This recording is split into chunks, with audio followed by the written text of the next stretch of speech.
Yes. Well. Right. Hello. I'm on a Zoom COVID-19 information. Is that right?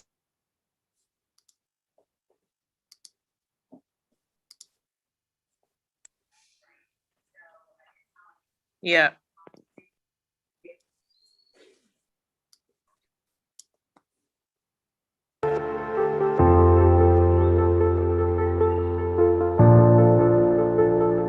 David, can you make us clap?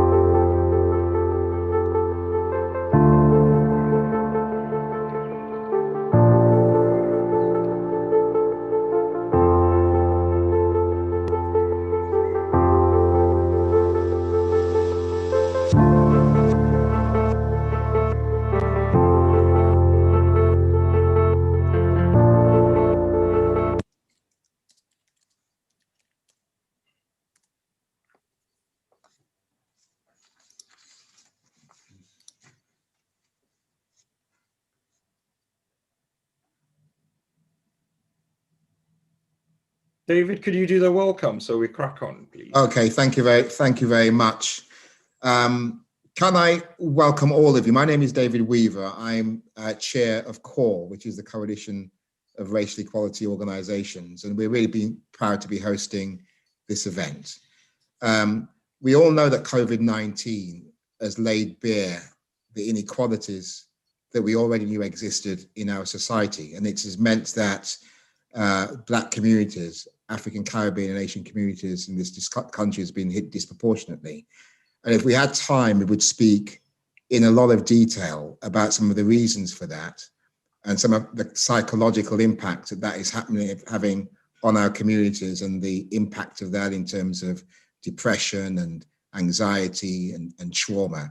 And we all know that that's what's happening in our communities. But really our focus today is on the issue of the low uptake of COVID-19 vaccines. And we want to give an opportunity for you to really engage in conversation. We have an eminent array of clinicians and doctors from our communities and specialists, and also a government minister here and other advisors who will be finding the opportunity really just to engage with you. But this meeting is really about you and the opportunity for you to really speak openly about your concerns. So do engage, use the chat function. And we really will want to ensure that the questions that you are wanting to ask and the points that you're wanting to lay bare are engaged with and answered and explored in this meeting, because it's a really, really important issue. And it's really important for you to make the right choice and to get the facts. And that's what this meeting is all about. It's a state of emergency, really. And that's why, I'm proud as the chair of CORE, along with partner organizations within CORE and others, and more importantly, members of communities, to really engage in this conversation. It's such an important one. So I'm going to stop at this point and pass on to Conley Ololade, who's the Director of Voice for Change England, who will just give a few more opening remarks and set a little bit of the context for this really important conversation. Good evening, everyone. It's great that there are so many people online tonight involved in this important discussion. CORE, as David has said, is a coalition of race equality organisations that was formed to develop policy in the UK and to also campaign against institutionalised racism. Interestingly enough, at the very start of this pandemic, we picked up very early on about the disproportionate impact of COVID on our communities. We could see potentially in the way that our community was set up, in terms of the areas where people worked, in terms of the type of situations that they faced, in terms of health issues, that it was going to have a disproportionate impact. We wrote letters to government. We also campaigned and within our communities to raise awareness about our position. And I think some of that definitely landed with government and with the charity sector. Tonight, we're really focused, though, as David has indicated, on the question of the low take-up within our community, and to discuss some of the arguments around that. But more importantly, as we've found in the last 3 days, it's not just a skepticism that comes from our communities. 11 countries, I believe now, predominantly European, have expressed views around the AstraZeneca vaccine and have suspended its use. I think that message, when it's sent out to the people that we're trying to persuade, makes our lives all the more difficult in terms of reinforcing their own doubts. And if that wasn't enough, we know that there are issues in post-lockdown in relation to the question of vaccination passports and how that raises new challenges in terms of discrimination that we are trying to just work out and understand. So certainly tonight we have an opportunity. We have a fantastic lineup of experts. We also have the Minister in charge of vaccinations here. So ask your questions and listen to the speakers, and hopefully if you're not persuaded yet to take the vaccine, by the end of tonight you will be. And I'll leave it there. Thank you.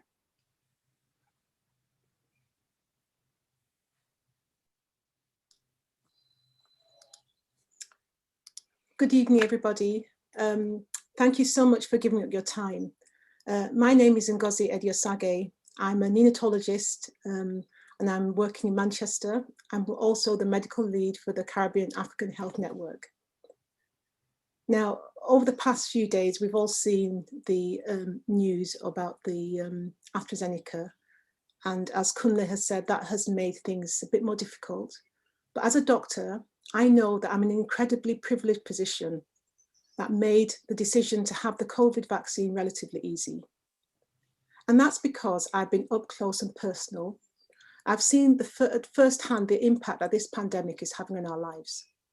And whilst the headlines have mainly focused on the number of deaths, and I think rightly so, as doctors, we're seeing the secondary impacts of this on our patients.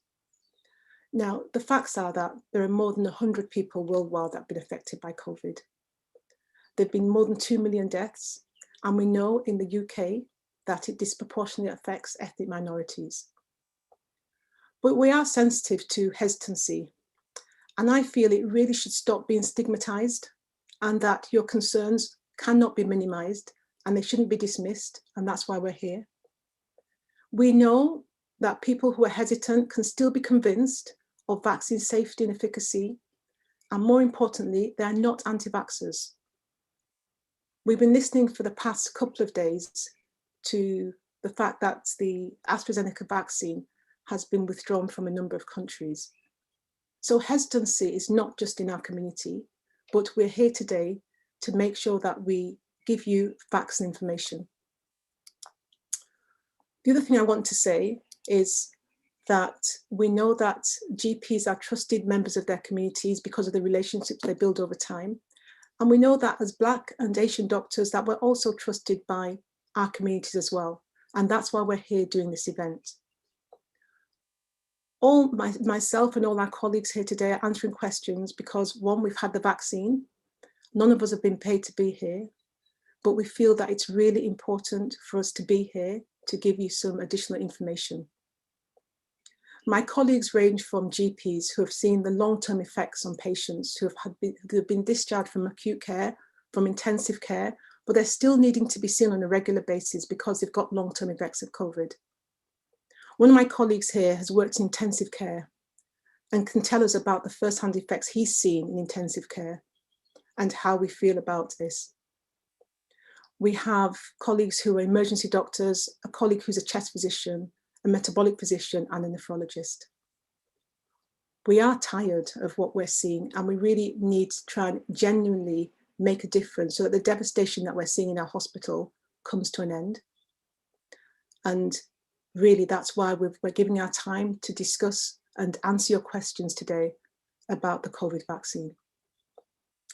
Now, one of the things that we have a chat box, and I'm just asking you to use that as much as you can so that we can answer a lot of your questions.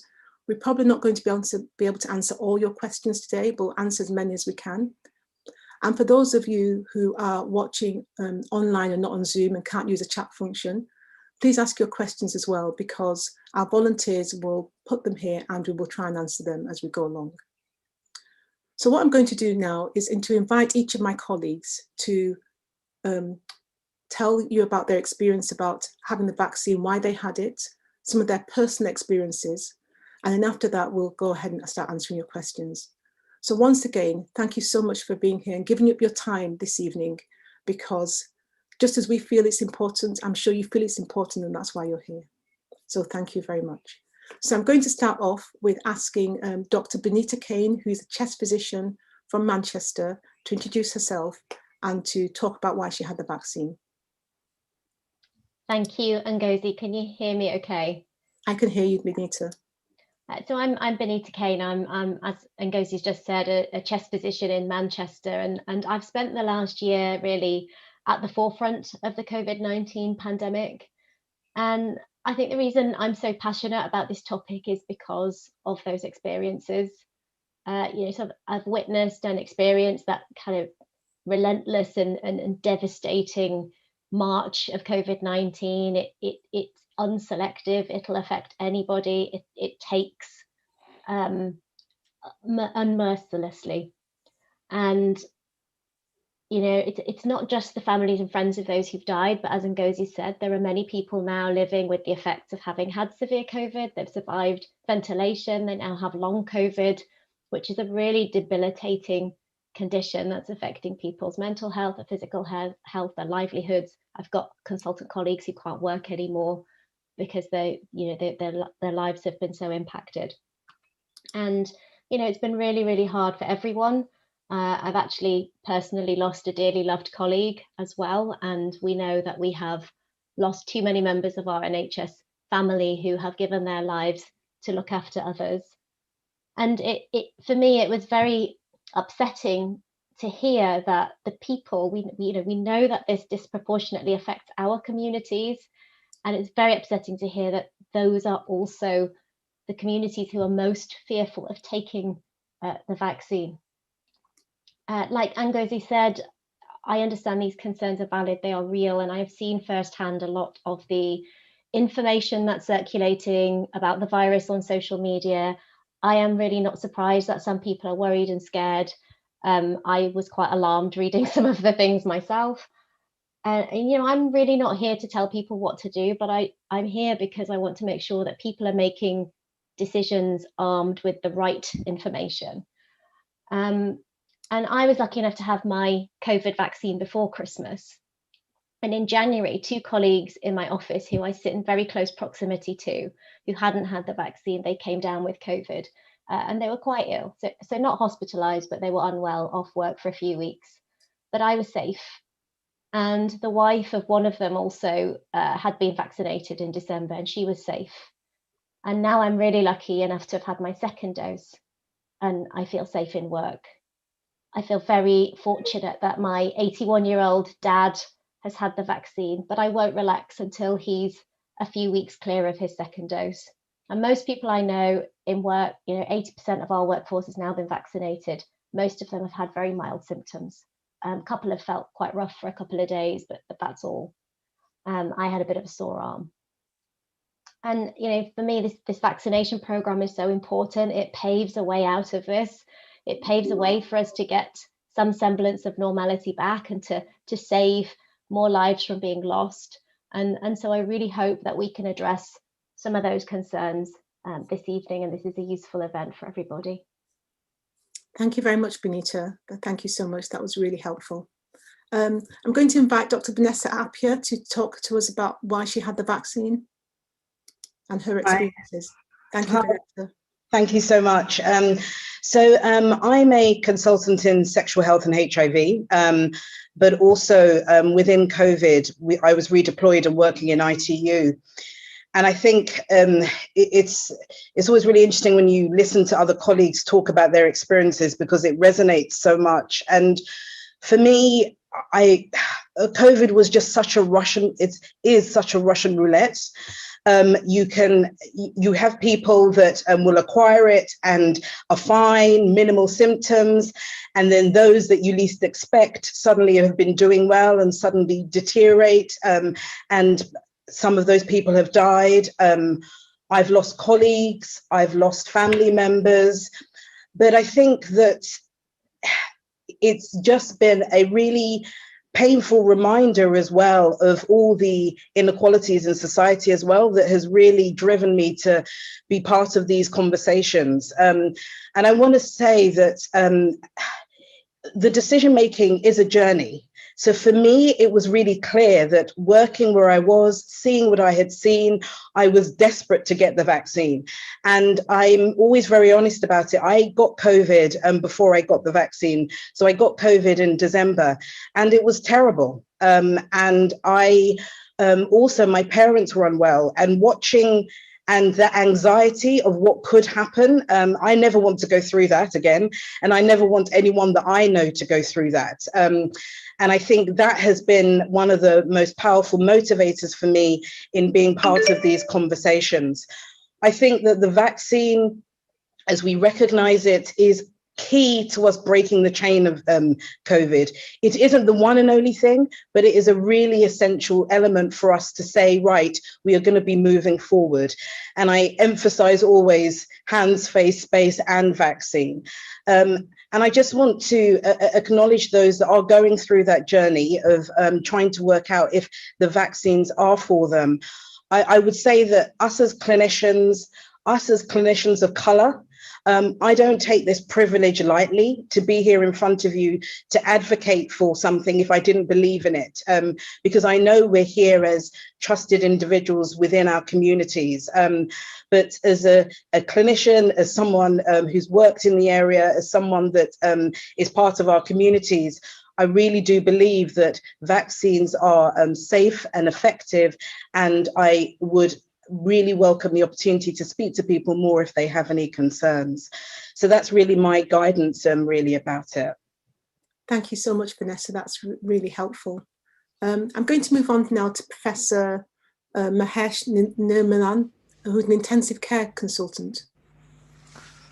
Thank you very much indeed. Can you hear me? Yes, we can hear you well. Yeah.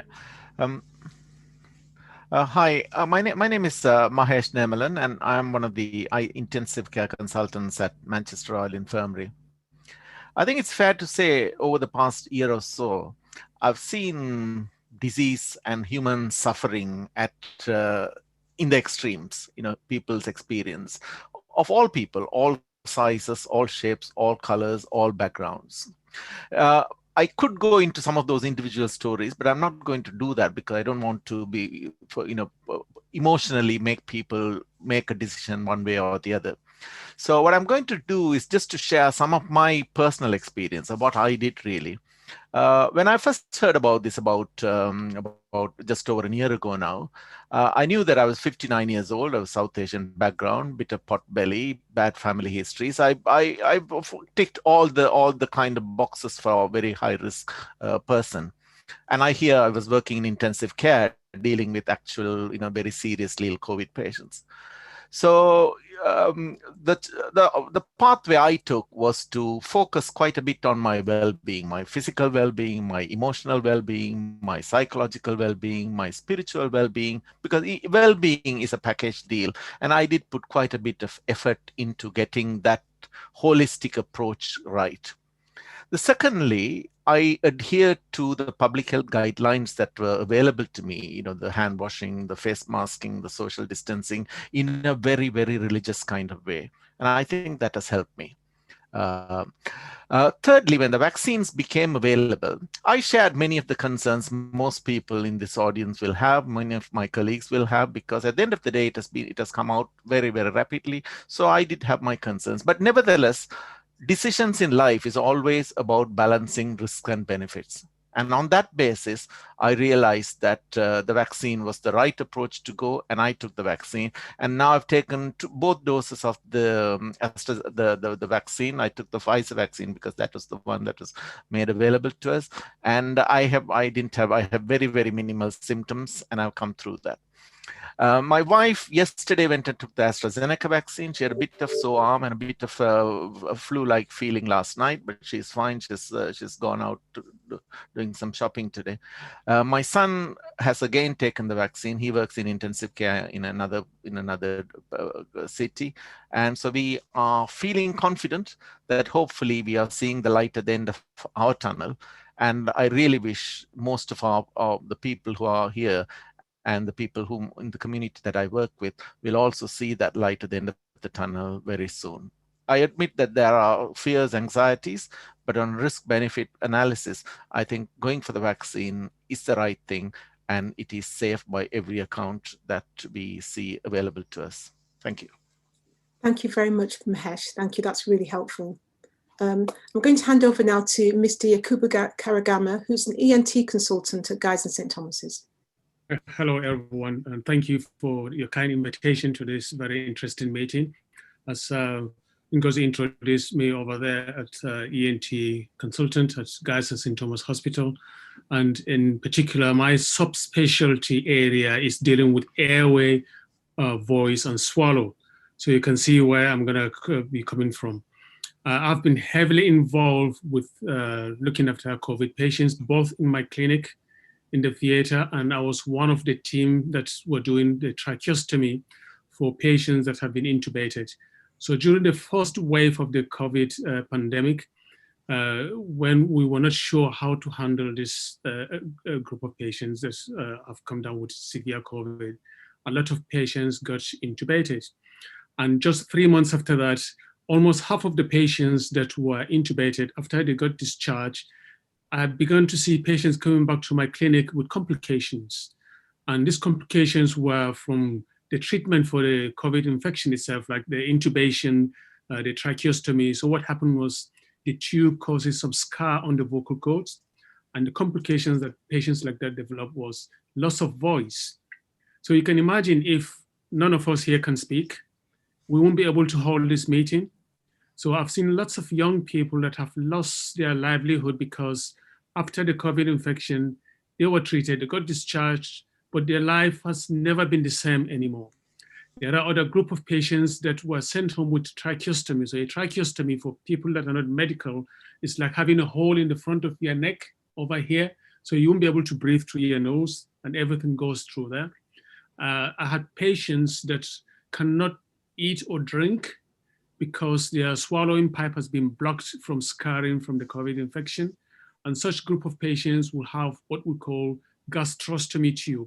So this is like a tube that is plunging directly in front of your belly into the stomach, and everything that you eat or drink have to be mashed into like liquidy form, and you have a syringe and then push it through this gastrostomy tube. So these are some of the few things that make me be very, very serious and confident that if vaccine comes at that time, I will be the first one in front of the queue to have the vaccine. And luckily in my hospital, those first 2 weeks when the vaccine was introduced, a lot of us were able to get the vaccine simply because by evening time, some of the vaccines that were open, because people were not turning up in good time and they will have to throw these vaccines away, we were advised that if you want to take the risk, you can go and queue up in the evening to have the vaccine. So I went in there, queue up in the evening, 8 p.m., had the vaccine. So the first vaccine, I was fine. I went swimming 50 lengths the next morning, no problem at all.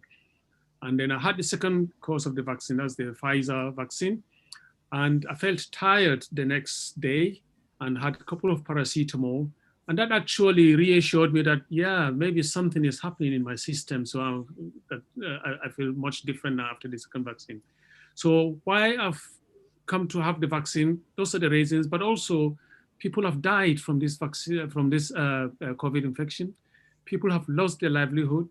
And I'm having the vaccine not just to protect myself, but to protect others. So this is one thing that people need to be aware, because some people say, well, maybe the risk of the vaccine may be higher than if I have COVID, I'm young, I don't have any health issues. But what about other people that you may transmit this? And also now we know the long COVID, whether you're young or old, whether you have any health issues, you can still develop long COVID. And by long COVID, it means you develop some symptoms 4 weeks up to months after the COVID infection has gone. And some of these symptoms can be very debilitating. There could be heart conditions, there could be mental health issues, there could be a respiratory problem. The whole list of them that we're still not there yet. We still don't even know how much this disease can affect us. So thank you. Just, thank you very much. Yeah. I just want to give other people an opportunity to say why they had it, because I'd really like to get to the questions. But that was really interesting, Yakubu, because it's not just the infections themselves, it's about the long-term effects of it as well. Dr. Diana Asante is a GP. Diane, are you here?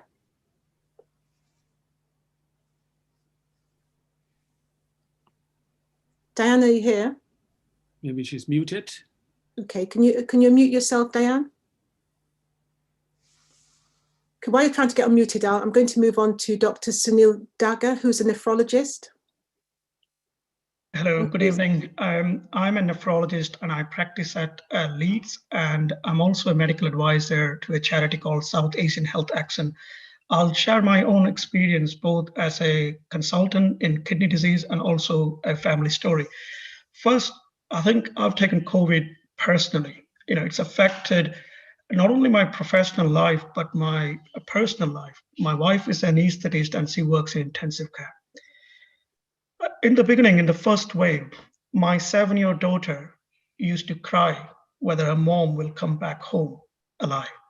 Every time she used to go to the work, she was scared that her mom is going to catch this infection and will die. And the reason is, I had a very good friend who I lost, who was younger than me, fitter than me, with no comorbidities. And then I have my patients who are absolute inspiration, because they have one of the most dangerous and a chronic condition, kidney disease. There are many of my patients who are on machines such as dialysis to clear the toxins and to keep their life. And there are a number of patients who are waiting for a gift of life, a kidney transplantation. The reason I took personally as professionally is COVID, when it hit, we had to close all the transplantation program in the country. The gift of life that was available after somebody dies was suddenly wasted. And many, many people who had a hope of living back to normal, that hope was taken away. There were family members who were prepared to donate a kidney as a living person, and they couldn't do that because all the programs were shut. All the resources went to look after very sick COVID patients. Perhaps many of you know, kidney disease is very common in BAME, so our ethnicity. And about 1 in 2, 1 in 3 patients are from that ethnicity. I try really hard to talk to my patients about the vaccine. And I'm really pleased that all my patients, whether they're BAME or white, they all had vaccine. It's about interacting, it's about talking to them. And I find, handling misinformation is important. Yes, some people will make personal choice and I respect. But in the poll that we did at the beginning, 20% of you are undecided. And that's what I think my task and my colleagues' task would be, is to get those undecided people towards taking the vaccine. I really cannot emphasize, it is so important. There is no way out of this mess, I'm afraid. I know there are some genuine concerns and I will be happy to take questions, particularly about vaccine efficacy in people who are immunosuppressed, who have cancer, or who have organ transplantation, because the studies did not look at that. And I'm personally involved in a study called Uptake study. So I'll be happy to take that question later on. Thank you. Thank you very much. Thank you. And now I'm going to go to Dr. Patel, who's a metabolic medicine consultant. Thank you very much. It's Dr. Prashant Patel. I'm also the associate professor at Leicester. I think the story was very similar to Dr. Daga's story. For me, my wife is a consultant in medicine, and in May she was diagnosed with COVID after covering the COVID ward, and she became quite unwell. And then with 2 children, I wasn't sure whether, and there were no medicines at the time as well. I wasn't sure what's going to happen to her and to the whole family. And obviously, luckily, after 6 weeks, she got better, and I think science came to the rescue. After that, many drugs were discovered, and in December, finally, vaccine came through. Honestly, at a personal level, I've never looked forward for anything in my life so much, as much as vaccine was, having seen that the destruction of COVID disease caused at a very close level. And I think that earliest opportunity when we were eligible, we both took vaccine. There were like flu-like symptoms, yes, and for a day we took paracetamol, and then flu-like symptoms were controlled. I think the question here is, what are we comparing COVID vaccine against? We should not compare COVID vaccine against a normal life, which we're all having now without any symptoms. We should compare COVID vaccine against COVID disease, and it's all the destruction it brings, including COVID, long COVID, death, financial destruction, and so on. So if you actually compare COVID, disease with the COVID vaccine, I think the choice is very easy. In fact, I was involved in a study where we looked at the healthcare professionals' uptake, and one of the questions was people were very willing to take contraceptions, and then even that caused lots of side effects, and where they can see the effects of contraceptions with the pregnancy and then good or bad effects from there from the unwanted pregnancy.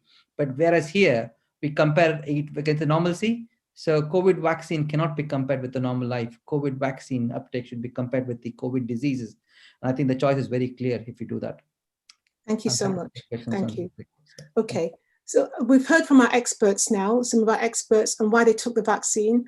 There are some questions in the chat, and what I'm going to do is just read out some of the comments. Some of them have been sent to me personally.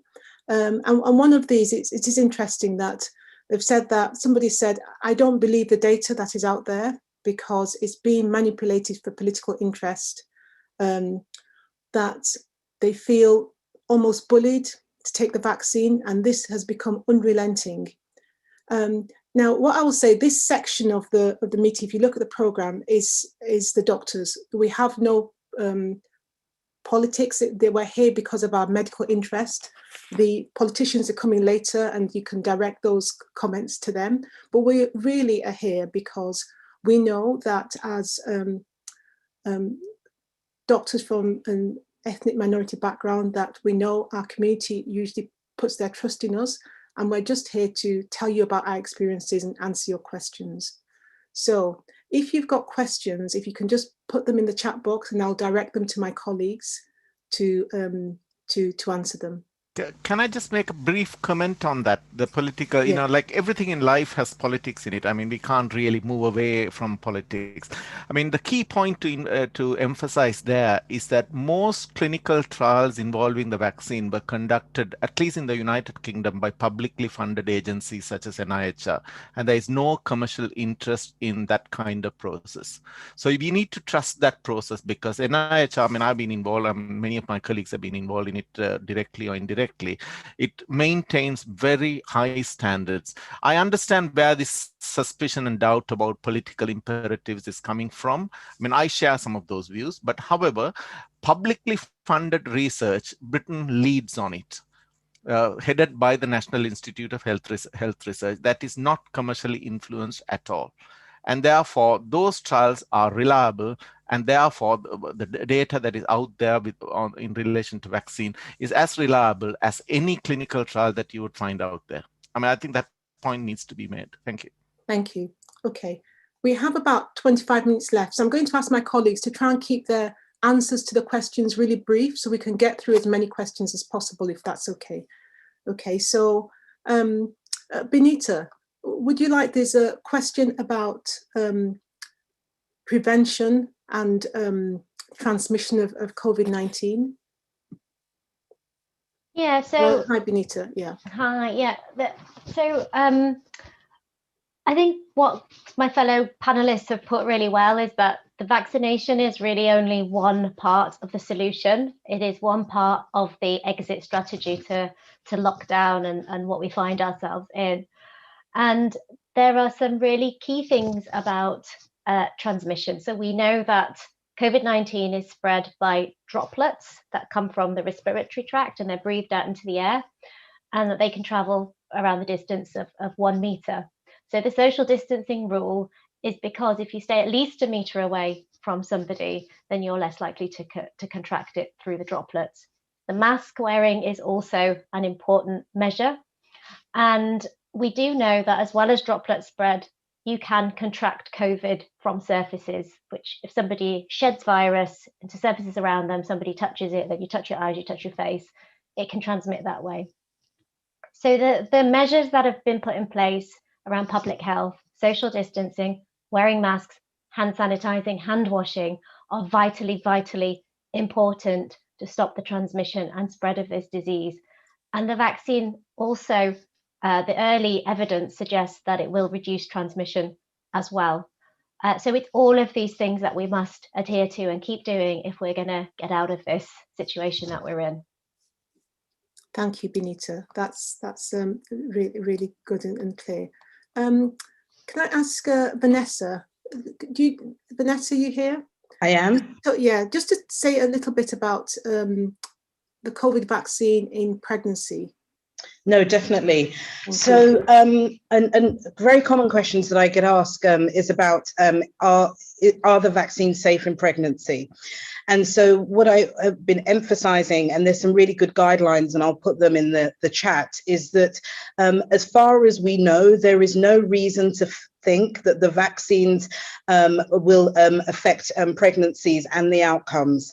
Now, it's important to recognize that in any clinical trial, when we're thinking about pregnant women, in terms of ethics and including women in the trials, there is always caution about including pregnant women within the trials. So they were not in the early trials. So the data was not in pregnant women. But as we understand how vaccines work, there is no reason to suggest that there will be any complications in women that are pregnant that have the vaccine. And also to say that there are now going to be studies that are upcoming that will include pregnant women within the studies. And I have to emphasize, as my colleague said, when we're thinking about vaccines, thinking about the risks and benefits. And what we do know very clearly is that the risk of COVID within pregnancy itself. So the risk of acquiring COVID if you are pregnant. And there is, what we have seen is a risk of poorer outcomes, a risk of prematurity. So we do know that we want to, when balancing it, if someone is pregnant and they are in a risk of high risk of exposure, then we do encourage them to take the vaccine. Thank you very much. Diane is here now. Is Diane here?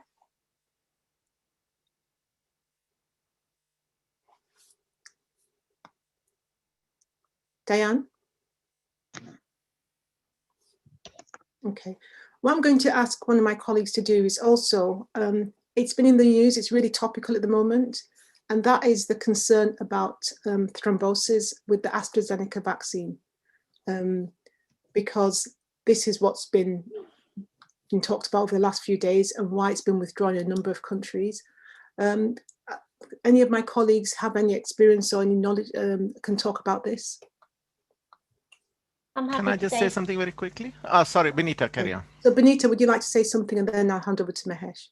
Yes, I must admit I'm very baffled by the whole situation that's happened with the AstraZeneca vaccine. And when we've looked at, well, when I say we, I know AstraZeneca have looked at the results from all the trials and also from the real world evidence that we've got. What they found is that the incidence of blood clots is no different to what you would normally expect in the usual population. So blood clotting, surprisingly, it might surprise you, is not a very rare condition. You will know people yourselves who've had a clot in the leg or a clot on the lung.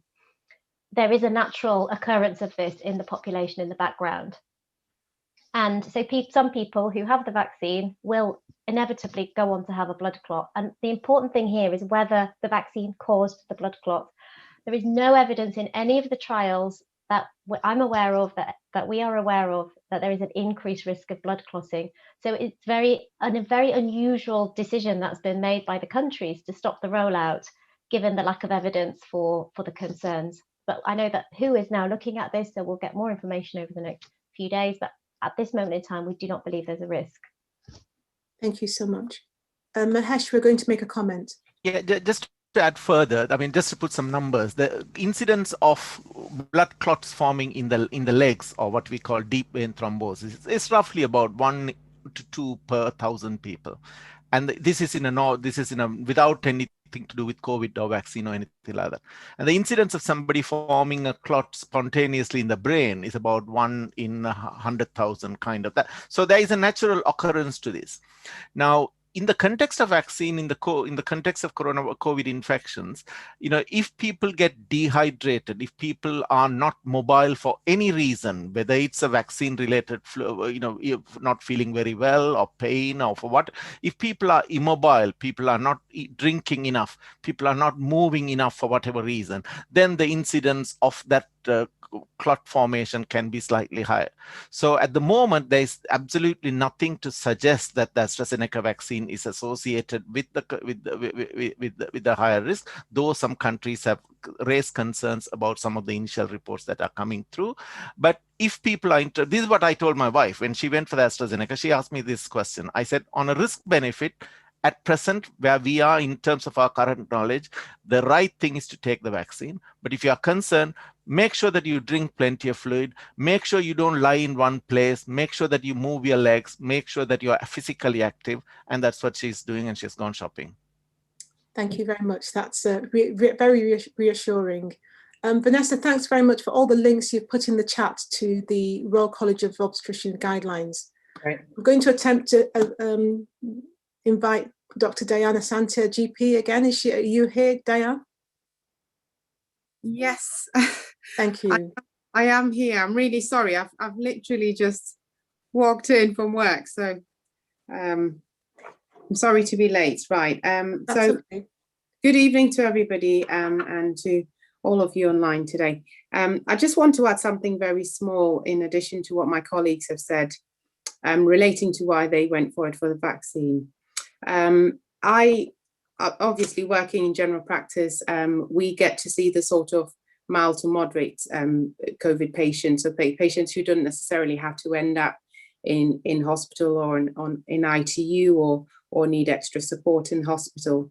And we've all been hoping and praying for a solution. So obviously when the vaccine came through, we were very pleased. I did have concerns at the beginning with how quickly things have been done, but there's a lot of reasoning behind that because all the effort had been put into it. It was a global concerted effort to get this vaccine sorted so that we can, the whole world going through this, can get ourselves out of this. Obviously, with the large numbers of people that had been infected by COVID and that were experiencing the same problem, there were lots of people who were willing to volunteer into vaccine trials to get the vaccine trials done. So all the concerns that people might have are legitimate, but there are reasons why the vaccine is safe and is efficacious, and it has gone through all the rigorous testing. From a personal point of view, I see patients who have had COVID and the effect it has had. We're seeing a lot of patients with long COVID at the moment, patients who've had COVID who 4, 5, 6 months down the line are still feeling very short of breath, still feeling very lethargic. I had a lady who I spoke to yesterday and she's still very breathless. It just takes a very little thing for her to get out of breath. She used to be able to do everything without any restriction, and now she can barely sort of do 100 yards and she's huffing and puffing. The people who are concerned and mentioning ongoing chest pain, chest sort of tightness, chest discomfort with no other clear cause. We've investigated it, there's been no other cause, and they've had COVID in the past. We've had patients who just feel drained all the time. We've got patients who constantly have headaches. I've even had a lady who still hasn't had her smell return. So just to buttress the points that my colleagues have said, it's much better to not catch the COVID in the first place, or if you do catch the virus, for your body to be able to overwhelm it because you've got the immunity to it. And that's why the vaccines are one of the ammunitions that we've got in our armory to do that. I had my Pfizer vaccine in January. I had the second dose 2 days ago, and I've been fine. The first dose, I didn't feel anything. The second dose, I felt a little bit tired and a bit sort of sleepy that day, but that was it. The next morning, I was perfectly fine. So that's all I've got to sort of add to what my colleagues have said about having the vaccine. Thank you very much. Can I come in? There's still sorry, there are a number of questions, and one of the questions that are coming through the chat about immunosuppression.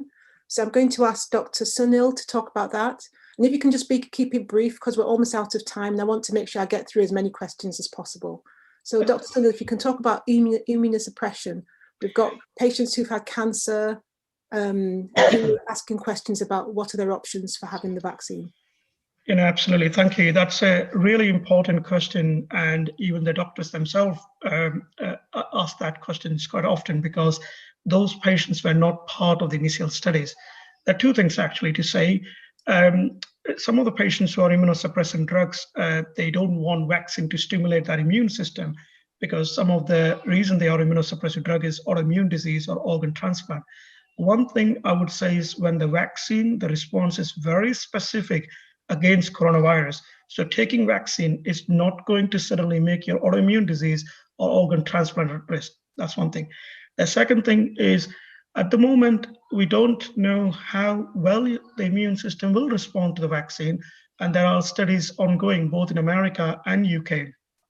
The MRC funded £1 million studies only a couple of weeks ago called Uptake study, where we're going to recruit thousands of patients across the country to look at exactly how well it protects, what proportion of it protects, and whether we need to tailor the treatment, such as the dosing or more vaccine later on. But at the moment, I think everybody should go for the vaccine. It is a safe thing to do, even if you're immunocompromised, and more studies will be available to guide us further. Thank you so much. There are questions about the what alternatives to the vaccine can you have if you've got really bad allergies? Anybody wants to take that? Are there any alternatives if you've got really bad allergies to the vaccine? Allergies in general? I think there are current guidelines. Unless you have a history of very severe, having developed severe anaphylactic shock. Now that's a very life-threatening specific condition. Unless you have had that for a recognized component of that vaccine, all other groups of people, despite their history of allergy, can have the vaccine. I think that's the recommendation. Now, obviously, you have to tell it to the people concerned so that they can take the right kind of precautions, right kind of make sure that you are there for the right kind of time and all that kind of stuff. So unless you have a history of specific anaphylaxis kind of allergy. Now that's a very severe life-threatening form of allergy to components of the vaccine that you are taking. All other groups of people with histories of allergy can have the vaccine. That's the current. And I suppose it's important to stress that if you have then the vaccine, if you've had an allergy or an anaphylaxis to a component of the vaccine, then the vaccine isn't for you. But you should discuss this with your GP because, as we've just discussed, not everybody can have it if you've had an anaphylaxis. I'm going to direct this question to Vanessa. I'm breastfeeding. And can I still have the vaccine? And if I can, which one should I have? Okay, so thank you. To emphasize, at present, there is no known risk in giving COVID vaccines to breastfeeding women. Now, and breastfeeding women will be offered the vaccine if they are eligible, so when their priority group is reached. Now, I am also really clear when I speak to women that we do have a lack of safety data in this group, but again, similar to pregnancy, we have no reason to believe, based on science, based on our long-term knowledge of other vaccines, that there should be any concern. So there's no no known risk at present in giving it to breastfeeding women. Now, in terms of which one, again, the choice of which one always comes up, and I always emphasize that if whichever vaccine that you're able to get, please get that one. There is no sense of one is superior in a specific situation. The only situation that we would say consider any difference is in, as my colleague just said, if you had an allergy or anaphylaxis, sorry, should I say, to a specific element of one of the vaccines, and then you may be advised to take a different vaccine if appropriate. But that is the only instance. In terms of safety, in terms of efficacy and effectiveness, as we've learned, they are the same. So whichever one is appropriate. Okay, thank you so much. There's a question here. With the numerous mutations of COVID, as with other medicines, surely we'll reach a point where the vaccines will not be as effective. Is this a concern going forward? Anybody want to take that question? Shall I give it to our GPs? Because I just feel like the GPs are more likely to face these sorts of questions because you're on the front line, you're seeing our patients first. So Diana, would you like to answer that question? Yes, thank you. That's a very legitimate question to ask, because we are seeing lots of variants coming up. And so rightly so, people should be or could be concerned about that. So the good thing is that the vaccines that we've got have very high efficacy and effectiveness rates. The surveillance, the genomic surveillance are monitoring things very closely. So as mutations happen, as variations happen, if there is the need to develop changes going forward with the vaccines, these will happen. So I'll give you an example. It probably isn't directly comparable, but the flu jab is one that goes through changes every year, depending on what the dominant strains are for that year. So if we have a particular strain that's dominant, then the flu jab is designed to make sure that it is able to capture those dominant strains. So I'm sure that as we go forward and these new variants evolve or these mutations happen, there will be ongoing surveillance, as is the case. And if changes have to be made, then they will be made as we go along to make sure that they're effective. For people who have had vaccines already, it doesn't mean that you will no longer have a protection against, because your body will generate some level of immunity anyway, which should be sufficient to keep us going forward. But if we need to have booster doses and that's the way things have to be, then fair enough, that's how it will be. We're used to having jabs that require booster doses anyway. Thank you. Thank you so much. And also, this question of mutation can be discussed in terms of all the infections that are there. So one needs to be optimistic. Of course, mutations are possible, but one needs to be optimistic that humanity and biology will find a way around it. So please be optimistic. It's not doom and gloom out there. Absolutely, Mahesh. Thank you. Benita has, for those of you who are looking at this online, Benita has been providing some responses to the questions about blood clots. Benita, would you like to just articulate those for those of them that cannot see the chat? Yes, I just wanted to make the point as well that severe COVID infection itself is very highly blood clot generating. So one of the big problems that we've seen on intensive care on the wards are extensive blood clotting in people with severe COVID disease. And there is no evidence at all, as we said earlier, that the vaccine itself causes a higher rate of blood clotting than in the general population. So it's all about risk and balance. And actually, by having the vaccination, arguably, we're reducing the incidence of blood clots if we're reducing the number of COVID infections. So I think it's about balancing all of these things. And it can be quite difficult when you're reading the headlines that you're reading at the moment. It can be. I think the headlines are concerning for all. There's a question here about the COVID vaccines were developed really quickly. And is that not the reason why we're seeing some of these side effects that weren't highlighted originally? Can someone just talk about why the vaccine was developed really quickly? Anybody like to take that? Yeah, I could perhaps. So what you need to know that although the vaccine came very quickly, the reason that came quickly is all the resources across the world in the research were put into this type of studies. I know as a researcher myself, all the clinical studies and research that I were involved were stopped. All my research nurses, the fundings were directed. That's first thing. The second thing is the basic structure or basic technology was developed over the last 10 years. It was just adapting to coronavirus situation. So although it sounds like it all happened within months, it is actually a hard work over a decade, plus all the resources that we had as a humans to put into in that last few months. I do understand, the concern about some of the side effects, and I think some of them are genuine, and those uncertainties we will learn with time. But all the side effects that we are having a causal relationship could be just naturally occurring. Just because people had vaccine doesn't mean that they can't get a heart attack or can't get a DVT or can't be unwell. We all get unwell every day, whether we have vaccine or not. So really be careful not to link with something that could have happened anyway. Thank you for that question. There's another question about, do you feel that the AstraZeneca vaccine has more side effects than the Pfizer vaccine?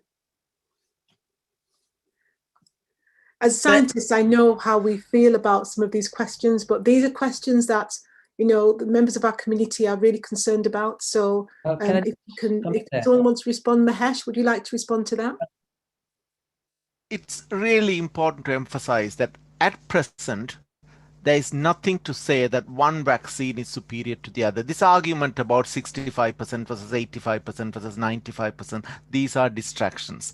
The way I chose to look at the vaccine is that is there a sufficient history behind this? And as Dr. Sunil Daga has explained, yes, the technology is about 10, 15 years old. So we have sufficient history. All vaccines are sufficiently immunogenic. They're all producing the right kind of antibodies and cellular reactions. And now with millions of doses administered, we know that all these medications, all these vaccines have got sufficient safety profile to be recommended across the board. And then now you can go around looking at little questions and asking, is this right? And that kind of question can be asked in relation to any drug that you take. So we have to act by what is in front of us now and weigh that against the risk of getting a severe COVID infection. And on that basis, whatever vaccine that is offered to you, we need to take it for the sake of your health and for that of the others around you. Thank you. I think the concern is, though, that if you have whole countries withdrawing a vaccine, it does leave people who are in other countries that are still giving it some concern. And that's what we just have to accept, that it will make the uptake of AstraZeneca, because there are questions in the chat that, can I choose which one I have? And these are questions that people will have. That's a fair point. That's a fair anxiety. That's a fair anxiety for that people are having. Yes, of course. And I think one of the things that we have to be cognizant of is that, as I said at the beginning, having legitimate concerns about something and wanting to get the most up-to-date information and arm yourself with that before you make a decision is completely right. And I've seen some of these misinformation videos, and they can be quite persuasive. Mm-hmm. And it is not just the BME community that are hesitant. I think if you show enough people videos that are really compelling, everybody will stop and think twice. But that's the reason why we're here, as GPs and doctors from their communities, just telling people, explaining why we've had it and why we trust the vaccine program. So I'm going to end with one question from Dr. Yakubu. Are you still here? One of the questions that have come up is that about the question about ethnic minorities, because some people are questioning the data about that. So Yakubu, from your experience, in your clinical experience, did you see more ethnic minorities presenting that you had to do interventions like tracheostomies? Yes, that is definitely the case. My first encounter with large number of ethnic minority affected with this is in the intensive care unit when I got involved with the tracheostomy. And I looked across the entire intensive care unit, and I would see that over probably 60% that were intubated there were people of color, either Black and Asian ethnic minority. And that really struck me hard. But not only that, in my clinic, my airway clinic, almost 90% or so of patients that comes in through the door with breathing difficulty and severe loss of voice or swallowing problem are the ethnic minority. And this is why I think really it's not just something that we hear in the news. I've come face to face with by encountering people of color suffering from a severe form of the COVID and the complications that follows that as well. Can I just come in there quickly? I think, can I just come in? Sorry? Can I just come in there quickly about the Yes. infection rate as well? 30 seconds. Yeah, I think it's just not just the people who are admitted to the ITUs who are represented in ethnic minorities. It's also people, the general infection rate, whether in general population or in healthcare workers as well. There's an increased risk of having the infection itself. Obviously, if you have infection, you go to the hospital, and there is 10% go to the ITU. So there is and then even among the healthcare workers, we have seen that people who are ethnic minorities living in more deprived areas, there is increased risk of infection and increased rate of developing the long-term symptoms because of that.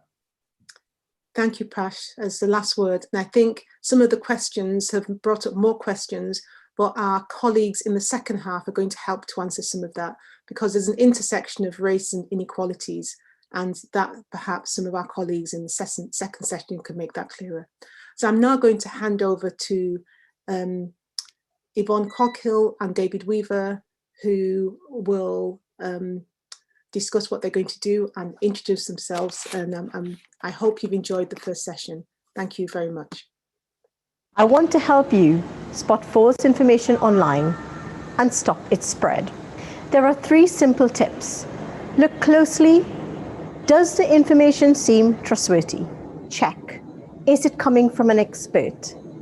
Still unsure if it's true? Don't share it. Check before you share.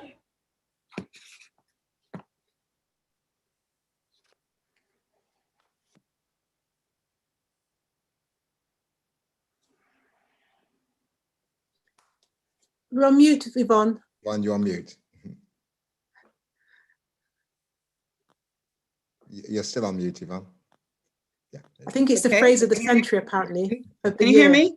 We can hear me? you now, Yvonne. Thank you. Thank you so much. And thank you so much, Ngozi. That was fantastic. And listening to those doctors was for me really inspiring. My name is Yvonne Coghill, and I am working for the Race and Health Observatory, which is a new body looking at how we can make things better for our Black, Asian and minority ethnic people across the whole of the NHS. And I have to say to you that listening to those doctors filled me with a lot of confidence, but also a deep sense of pride and joy, because you often hear that people from our backgrounds, aren't competent enough, aren't good enough, aren't people who are, you need to listen to. But actually just listening to everybody really did fill me with a lot of joy and a lot of confidence. And the thing that I took away from that particularly was something that Dr.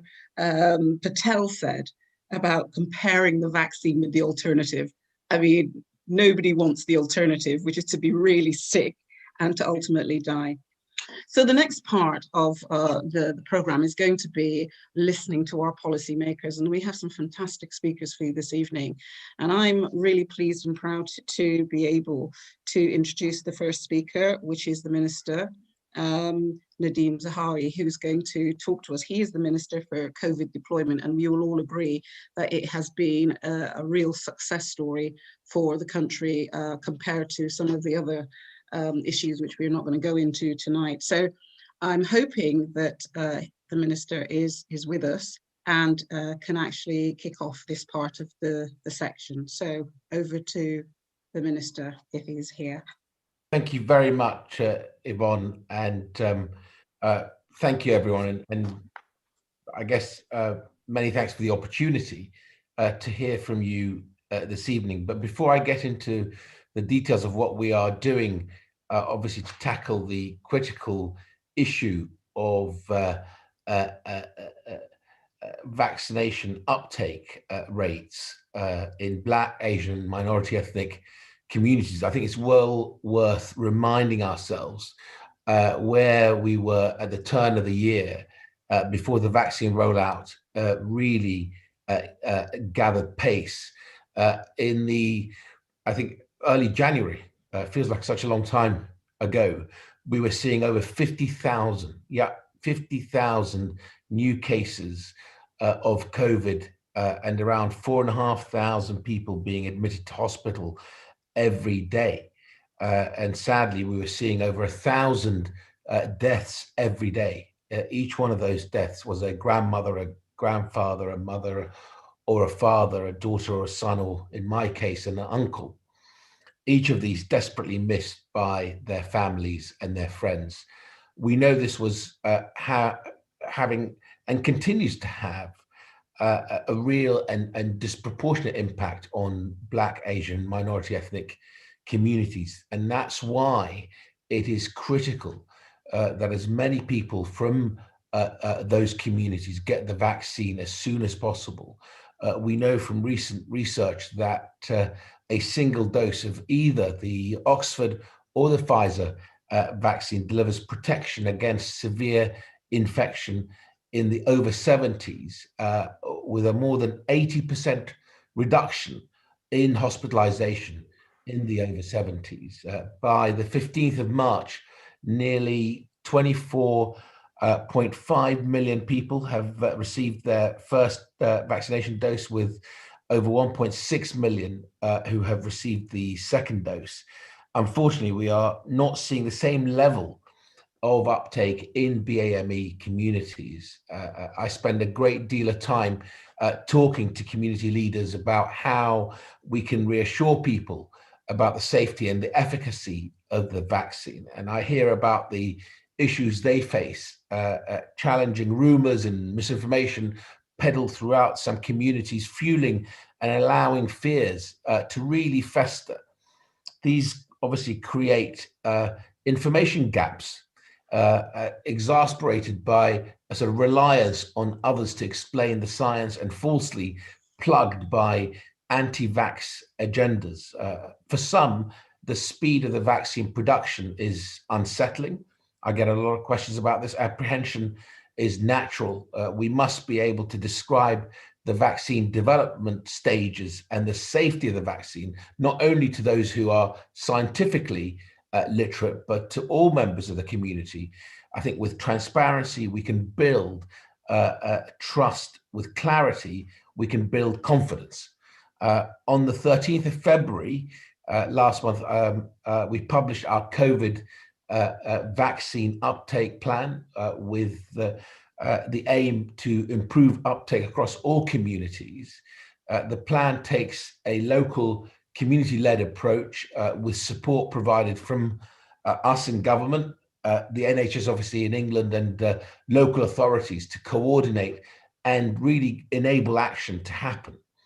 It includes engagement at local level, using really trusted voices, sharing examples of what is known to work and what was known to work well in nearby areas, and encouraging community-led efforts to address vaccine disinformation. It's those community voices that are trusted. And of course, through the Community Champions Scheme, councils and voluntary organizations are able to deliver a wide range of measures to protect those most at risk, building trust, communicating accurate health information, and ultimately helping to save lives. This will include developing new networks of trusted local champions where they don't already exist, because not every area has those networks. Just to close, Yvonne, I want to just stress that we must confront historic medical inequalities and provide accurate information on the development and safety of vaccines to build that vaccine confidence. These barriers will not be overcome overnight. However, we cannot allow the status quo to remain. We cannot stand by and leave people unprotected and put them at risk of the virus. The vaccine is working and is having a real impact, protecting the NHS, protecting individuals, and putting us on the right track out of this pandemic. And of course, I've actually just tonight had my text message because we've just opened the system up to the over 50s, and I will be going to get my vaccine. I've been on the Novavax trial, but I've just unblinded myself tonight so I can go and have my vaccine. I want all sections of our society to be in that same position where we can benefit from the tremendous progress we have made over the last year. Thank you very much for listening to me. Very happy to be with you tonight. Oh, thank you so much for that. And I have to say, you know, the vaccine rollout has been, it's been a triumph actually. And lots of people have said it already tonight about how confident they feel once they've actually taken the vaccine. I myself have had I had my first dose, and I'm getting my second jab next week. And I'm really looking forward to that. But that's not going to stop me, I don't think, from wearing my mask. I think the mask has become a habit for me now that I don't think I'll be letting go of anytime soon. And I think that that's probably the case for lots of people. So our second speaker now is somebody who I've met recently and actually has become a really good friend of mine. She is a GP, and she is now the Director of Health Inequalities in NHS Improvement and NHS England. So I'm really pleased and proud to present my friend Bola, who is, as I say, somebody who I think is going to make a huge difference. Bola Olawabi. Bola. Thank you, Yvonne, and thank you so much for the invitation to be with you tonight. I really do consider it a great privilege. And thank you, Yvonne, for the very kind introduction. I'm joining you today, as Yvonne has described, both in my role as a GP and a frontline clinician, and also director with portfolio responsibility for health inequalities at NHS England and Improvement. And my reflections tonight are that the COVID pandemic didn't create health inequalities. We know that health inequalities existed way before the COVID pandemic. And we've had reports going back to the 1980s, whether that is the Aitchison report or the Black report, or the Marmot report that came after that. And indeed, a lot of the insight that we've seen from Public Health in England's publications back in last year around the COVID pandemic disparities report, as well as the Beyond the Data report by Professor Kevin Fenton, who I know is joining us also tonight. And so I think the issue of health inequalities have been very well described and rehearsed over many years. And as a GP practicing in one of the most socioeconomically deprived areas of the country in the northeast of Derbyshire, health inequalities is something that is very real to my practice. And so it's for me not a theoretical thing. I've always seemed to work in these areas of Derbyshire for many years. And so really to have the opportunity to contribute to addressing the concerns within the Black, Asian, and ethnic minority communities in relation to the COVID vaccine was a great privilege, because I'm sure you'll all agree with me that there aren't many interventions right now that we can do to tackle health inequalities beyond ensuring equitable access to the COVID vaccine.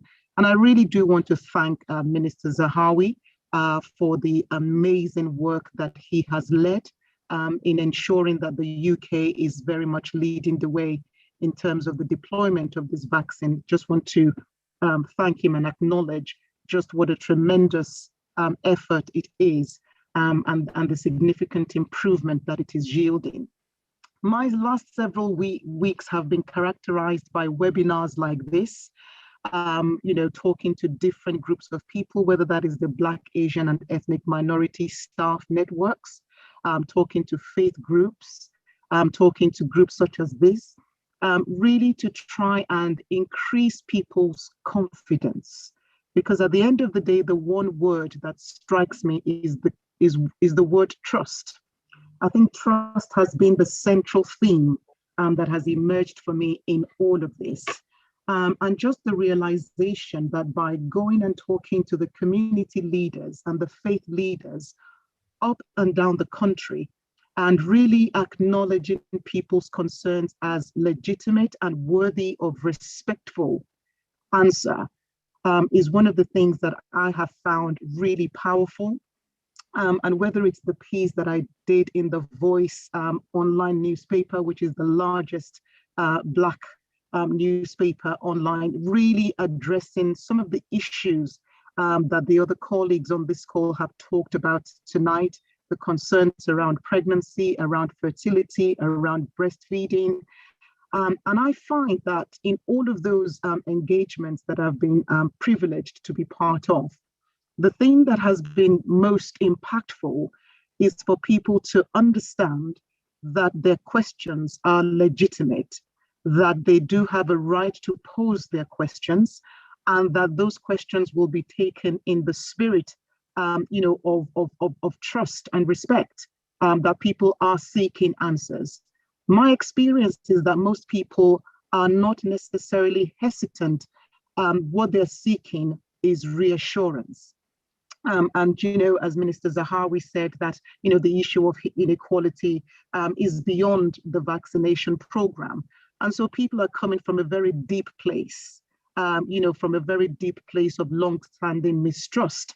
And so one of the biggest learning for me is the power of the voice of community leaders, and I'm really encouraged when you begin to see how the uptake rates are going up. We still have room to improve. We still have way to go. But I reflect back to the uptake rates in the Black, African and Caribbean communities in the middle of January, and indeed in the Bangladeshi and Pakistani communities when the data first came out. If you compare that to where we are now, we have made tremendous progress. And I really want to thank, organizations like CORE, like CAM, and several others like you, who have tirelessly, and I was privileged to be invited to a meeting with the Prime Minister last week, just to talk about the work that I've been doing in engaging all of these communities. And one of the things that I said to him was, organizations like CAN, like CORE, and others like you have been running webinars like this pretty much every weekend since April last year, only 2 weeks break in the run up to Christmas. And for me, that is the power of community mobilization. That is the thing that is starting to move the dial in the right direction. And I really want to take the opportunity of this evening to really thank you, because last year we were in a place of powerlessness where we didn't have the vaccine, but now we are powerful because we do have the vaccines, which do give us a chart to actually wrestle control back from this virus. And that's the thing that I want to say very clearly to our community tonight. We have been disproportionately impacted by this virus on so many levels, whether in terms of the number of people who have died or people who have been left with life-changing consequences from having the infection, whether that is organ failure of various descriptions or the very debilitating long COVID that we've already heard about. I think, it would be a travesty to come from that to then get into the summer of this year and for the overall death rates to have come down, but to discover that actually the death that we do have is still disproportionately in the Black, Asian, and ethnic minority communities because the vaccine uptake hasn't been as high as it should be. I really think that would be, for me, personally and professionally, it would be the most devastating thing to happen. And so I really want to encourage, members of the community and colleagues like yourselves on this call to not relent in our determination to continue to answer those questions, to continue to build the relationships, build the partnerships, gain people's trust, because we have to win people's trust. And I think it's important that we take that as one of our primary responsibilities over the months to come, to make sure that the uptake rate in our community is as high as it can be, so that we get further down this year and we don't see disproportionate death rates, within our community, simply because the virus takes the path of least resistance, because that is the thing that will happen, is that if you find that the rest of the population has taken the vaccine, it will do what it does naturally, which is to find the path of least resistance and wreak havoc in the communities that are not protected and not vaccinated. So I just want to encourage CORE and CAN and several others that are working so hard in this space to keep going. And I'm committing as, in my role, both as a frontline GP, talking to my patients, encouraging my patients, and also in my national role, I am committing to continuing to turn up at these webinars, and to play a very small part, but an important part in addressing people's questions and building these relationships and partnerships that will help us to chart a course out of this dark tunnel. So thank you again. Well done for the work that you're doing. It is making a difference. It's working. Keep going. It's working. And just to say, we're all in this together. Thank you so much. Thank you, Bola. That was brilliant. David.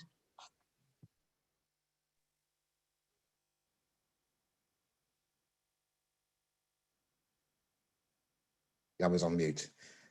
Thank you very much, Yvonne. And I suppose in the spirit of what Bola has said, in terms of the tireless work that people in our communities and our clinicians and our specialists and experts have been doing, I'd like to introduce Professor Kevin Fenton and then Dr. Nikki Kanani.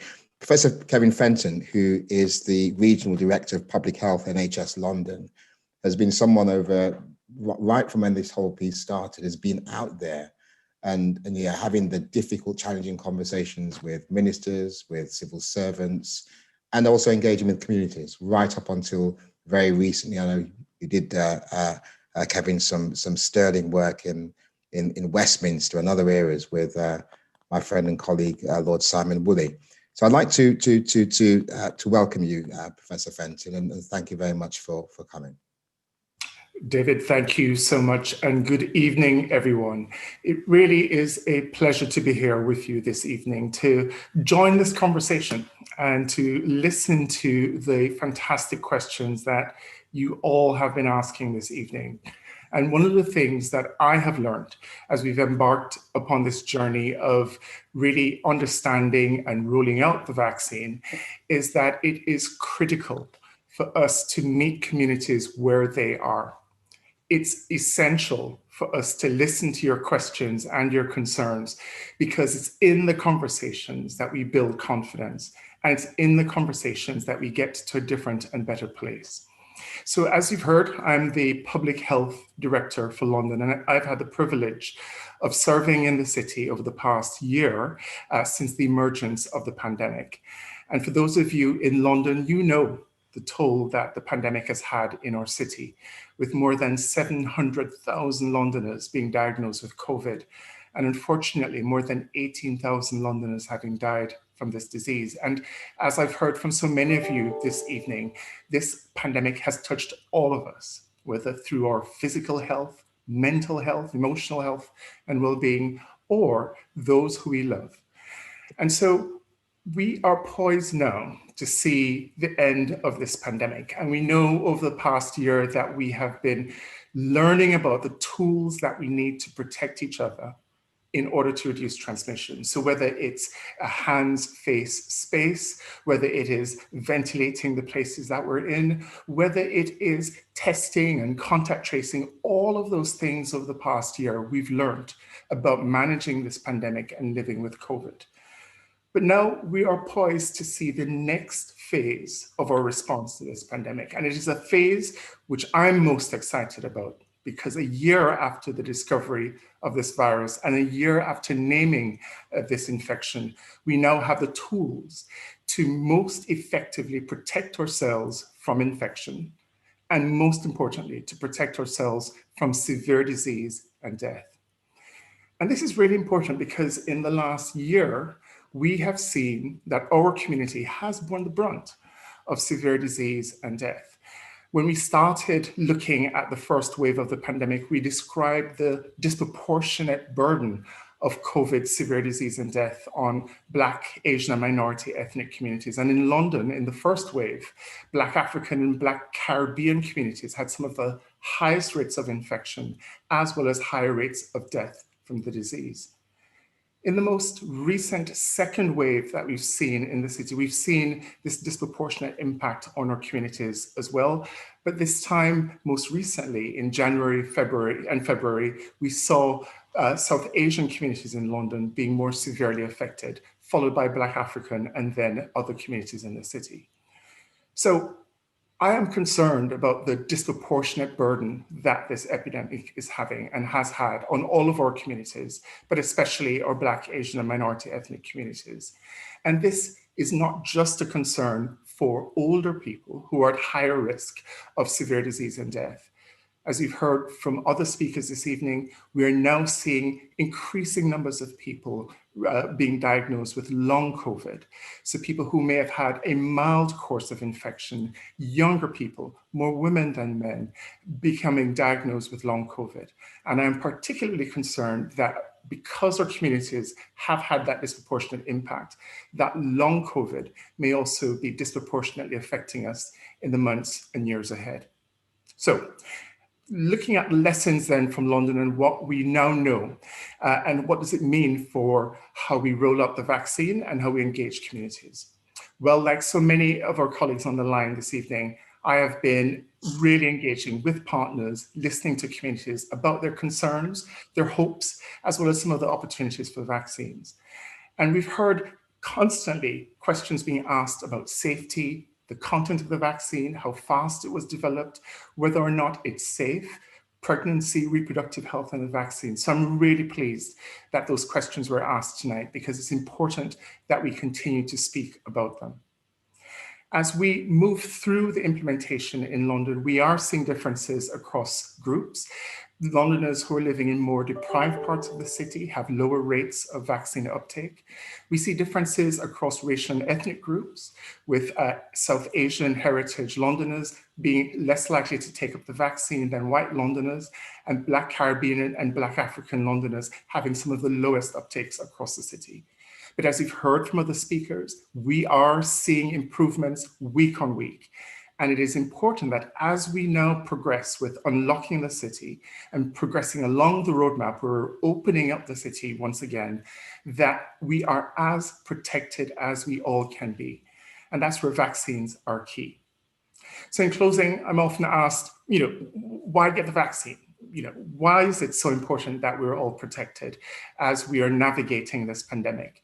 I'm going to close by just reinforcing 3 key lessons that I've learned over the past 4 months as we've embarked on the rolling out of the vaccine. The first is that the vaccines remain the most powerful tool that you and I have to protect ourselves and our loved ones against this disease, and to really protect us against severe disease and death. It is the most effective tools, and it's now within our grasp. Second, it's much better to have the vaccine than to have the disease itself, because of the impact that we know that this disease has had on death, as well as the disability from the disease. And we know that the risks that many of us have been speaking about and that you've been asking about today are far less than the risk of getting the infection, and its complications are much greater than any risks from the vaccine. And then finally, as we prepare to unlock and to re-enter society, to continue mixing, to re-emerge into our jobs, into our social events, it's important that we do so as protected as we can be. And the vaccines are key to that. So Yvonne, over to you, and I look forward to the discussions this evening. Thank you. Okay, it's over to me. but that's fine. We're working in partnership here. Professor Fenton, thanks very much. That's really clear in terms of the importance of the vaccine. If I can introduce Dr. Nikki Kanani, who is a GP in Southeast London. And Nikki, if you just explain a little bit more about what you do, but we know that you've been doing some sterling work in this area as well. So Nikki.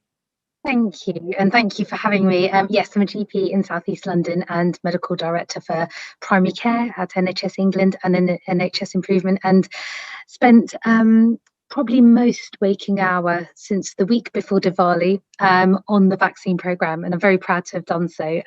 So first of all, thank you for having me. What fabulous speakers and content, and it's lovely to see so many familiar names both presenting but also in the audience as well. I feel very much surrounded by friends, so thank you for having me. Look, I can't add much after my fantastic colleagues, but I wanted to just draw out a couple of key points. One about some of the work we've been doing with communities across the country and how that's going to become part of the legacy work that Bola describes. I think it's worth talking a little bit about AstraZeneca and the reports around blood clots, because I know that's worrying people. And then some top tips that I think that we're learning and seeing from local systems. So as the Minister said, we've already seen the role that communities that you're part of have in encouraging vaccine uptake. It has been genuinely incredible, showing what happens when a local community works in partnership with its health system, with faith leaders, community leaders. And what we've seen is that we are making sure that no one gets left behind. And that has been a core tenet of the vaccine programme since we started, that everybody who wants to have the vaccine can have the vaccine, and that we can build vaccine confidence. And that's what it is. It's about building vaccine confidence in a way that will promote not just this vaccine uptake, but actually promote trust and confidence more widely. And we know that trust and confidence and historical experiences really create a set of barriers to accessing the vaccine. So try to strip those away in different ways, and I'll talk about those in a moment. So we know that vaccine hesitancy is much lower in England than in many comparable countries, but we know that the willingness to take the vaccine is not the same across all communities. And what we're doing is working both nationally and locally to make a difference across communities and groups. So working with partners across government, as the Minister mentioned, but also with partners in the faith and voluntary sectors to locally help to build vaccine confidence, and particularly in this case across our incredible ethnic diversity that we see at a local community. And what we've seen is the best success in improving uptake happens at a local level, when we essentially are handing over vaccine delivery to the local community. So often it will be the local community that is advertising and booking in people in that community, and because they have the existing relationships and a really deep understanding of local communities. And faith and community groups are also crucial for getting vaccine messages out. You make up the trusted voice that we have, and so we are trying to work with groups who want to host virtual events such as these, either by speaking at them or helping to facilitate them, and sharing guidance on what works best for events, and providing speakers as well. So trying to do things in different ways. One of the great things that we've been able to do is support places of worship that want to become vaccination sites. So although we have over sort of 1,600 vaccination services in the country in all sorts of different places and locations, more than 200 of those are pop-ups. So pop-ups in gurudwaras and temples and in mosques. And that's exactly right, because we want to make sure that the vaccine comes to you, to your community, to our community, and so that it feels accessible. And the really good news is that across the first 5 priority groups, most people across all ethnic minority groups have already taken up their first dose. And the total number of people receiving their first dose more than doubled across the month of February. And the rate for those who are in an ethnic minority group rose at an even faster rate. And what we've seen is that the fastest rate of growth was for people from a Pakistani background, which nearly tripled, and a number from the Bangladeshi background, which rose at a rate of 3.5 times. So 3.5 times more people vaccinated at the end of the month than the start.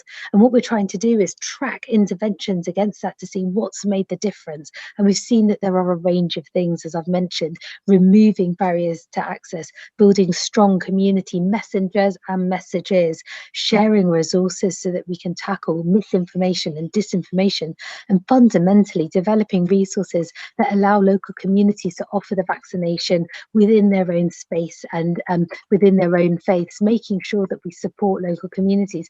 And we've seen incredible work in Liverpool, in Leeds, in Solent, in Nottingham, and we really want to see more. If you're in a community and you're keen to do something differently, I will put an email address in the chat bar so that we can give you the support you need to make sure that we get the maximal uptake of vaccine. So I know, so if we can just touch on Oxford AstraZeneca for a moment, we know that lots of people will have seen the reports from the EU and be worried. The MHRA, which is the expert body on vaccine safety and effectiveness, and have approved our vaccines, have been absolutely clear that people should still go and get their COVID vaccine when asked to do so. The European Medicines Agency has said the same as well. Blood clots do occur naturally, they're not uncommon. And over 11 million doses of Oxford AstraZeneca vaccine have now been administered across the UK, and 17 million across the UK and EU. And the number of blood clots reported after having the vaccine is less than the number that would have naturally occurred in a population anyway.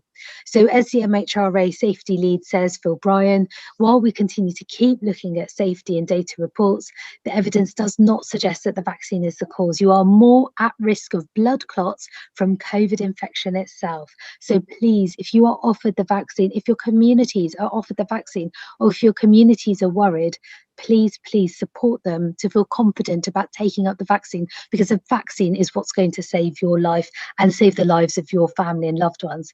So my key message is continue to follow all the guidance to control the vaccine, to control the virus and to save lives. So that means still staying at home and following hand, space and face guidance when you're out. Don't contact the NHS to seek a vaccine. We'll get in touch with you. And when we do get in touch with you, please attend your appointments. And what we want to do is really bed this into legacy to make sure that we can make a change for the future, not just for the present. And I'm going to finish with Amanda Gorman's amazing inaugural poem words. And she says, we are striving to forge our union with purpose, to compose a country committed to all cultures, colours, characters and conditions of man. And so we lift our gaze not to what stands between us, but what stands before us. And I'm confident, working with yourselves, we can create a legacy shift in the way that we support our communities to take up health interventions. Thank you. Thank you very, very much. Really powerful, really inspiring, and a real call for action to really do the right thing based on the facts. So thanks very much, Dr. Nikki Kanani. I'm going to pass over to Yvonne now. We're going to enter plenary stage where we can ask questions of the panel and do get engaged with that. So Yvonne. Thank you. And thank you for that, Nikki. It was absolutely brilliant, as always. It's absolutely my pleasure to be able to open up this plenary session with these wonderful speakers. And it's your opportunity now to ask the policymakers, the people that are leading the vaccine rollout, the people that are actually making things happen on the ground, any question that you would like. And so, you know, we're asking you to ask these questions in the chat box. I don't know, is the minister still here, or has he gone? No, I'm here, Yvonne. That's fantastic. No, that's brilliant. I'm waiting for all the questions to come in, and if not, I have a question, and it's something that Kevin mentioned when we had a webinar before, and it's about trust. Kevin, and I've never forgotten it, and I use it all the time. I've stolen it from you, Kevin. He talks about consistency and truth over time, making people more trusting of the system. And what we know is that over a period of time, the consistency hasn't always been brilliant, and we haven't had the length of time to get people to actually start to believe in what we're doing. What would you say to people who say that they don't really trust the system? with regards to the vaccine and the vaccine rollout? Thank you, Yvonne. I guess I completely understand where that sentiment comes from, that emotion comes from.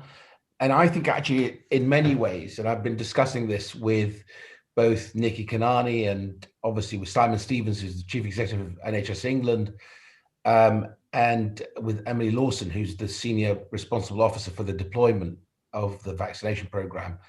I think it's an opportunity for us in a way that hasn't really been available before. This is, the largest vaccination program in the history of the NHS, but also in our country's history.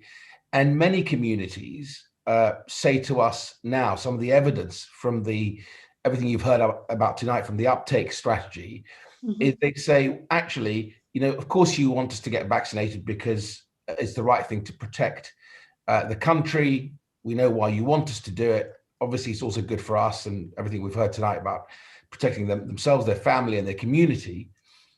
But also, we want to hear more from you as government about health inequalities. Will you be there for us in the longer term? And I think it's an opportunity, whether it's around, issues around, family or in social care and healthcare integration, all that stuff that I think we want to make sure we deliver on, is now an opportunity, because the vaccination program has forced upon us an interaction with communities at an individual level like none ever before. No, thank you. No, thank you for that. And now the questions are coming in fast and thick. I've got another one for you, Minister. It's from Morris McLeod, and he asks, can you ask the Minister to confirm once again that domestic vaccine passports will not be used as a way to further marginalise communities which are already marginalised? So a tricky question. Thank you very much for that question. And I completely understand where it comes from. And I think the Prime Minister, when he set out the roadmap, actually addressed this head on. So internationally, we know a number of countries now are requiring, or at least they're indicating, Cyprus, Greece, Portugal, other countries, that they will need some form of vaccine certification in the way that they need a certificate for pre-departure test, as we do. We need a certificate of pre-departure test. So internationally, we are moving forward as a sort of international community to try and shape those global protocols around travel. And the Secretary of State for Transport is leading on that. And if it's going to happen, then we might as well shape it in a way that is advantageous to our citizens. Domestically, which I think where the question is coming from, you're absolutely right. It has lots of real difficult questions to answer, which is why the Prime Minister has asked Michael Gove, the Chancellor of the Duchy of Lancaster, to conduct a review into how we certify, whether it's for testing or for vaccination. But those difficult questions around discrimination and obviously personal information have to be addressed in that review. And Michael Gove will be reporting back by the 21st of June on that. Hence why the domestic issue around certification, both for test and for vaccination, is a much bigger thing, and it's not something to be done in any way lightly. Thank you. Thank you. David, have you got a question? Yeah, a question's coming, a couple of questions are coming on this particular point, really, which is, how do you build confidence with South Asian communities if there's vaccine hesitancy among some South Asian medical and healthcare professionals? That goes also for African Caribbean communities. That's been coming up a lot. If there's that hesitancy there, how do you build that confidence? I think, but from my perspective, I hope Nikki and others and Kevin's work has been phenomenal in this area, as has Nikki's work. It's about having these sort of interactions, and as we did right at the outset, actually bring the Joint Committee on Vaccination and Immunisation, bring the regulator, the MHRA, much closer to the practitioners on the front line who are from Black and Afro-Caribbean communities, who are from South Asian communities, and they were asking their questions. And I was part of those sessions where they were asking about the phase 1, phase 2, phase 3 trials of the vaccines, of the JCVI and of the MHRA. How do they conduct their regulatory approvals? What do they do? And they confirmed to them and reinforced that there were no shortcuts. It was essentially because so much resource was put in.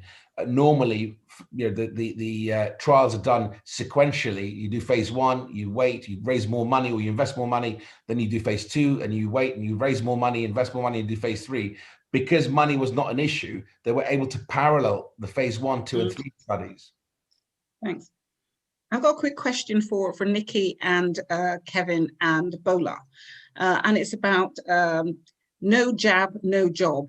And people out in the system are really concerned that this is going to be the case, that if they don't have or take the vaccine, ultimately they will be out of a job. Have you got anything that you can say to respond to those concerns? I'm happy to go, and if tricky one, I'm sorry. Can you hear me? Yes. Okay. Just say that I'm happy to make a start. I think I would probably flip that on its head by saying perhaps the conversation is not so much about will I have a job or won't I have a job if I don't take the vaccine. I think people's consideration should be more about what does it say of my professional commitment to protecting my patients if I don't take the vaccine. So this question has come up on a lot of forums that I've been on and several webinars that I've done over the last several weeks. And I think what people really need to consider is that whether you're a medic or a nurse or an allied health professional or a social worker or a carer, whatever capacity we happen to be working in, that is frontline, it really is a privilege, actually. It's an absolute privilege to be looking after people at such close quarters. And I think we've all taken some kind of professional oath of some description or the other to do no harm. First, do no harm. And I think right now, the most powerful thing we can do to do no harm, to not put people in harm's way from this virus, is to take the vaccine and everything else we need to do. So I don't think we should be having the conversation on the basis of whether my job will be taken away or not. It should be on the basis of what is my professional and human responsibility to protect others. So I fully agree with that, Bola. I think that's a lovely way to describe it, and it's really important that that comes across in the messaging.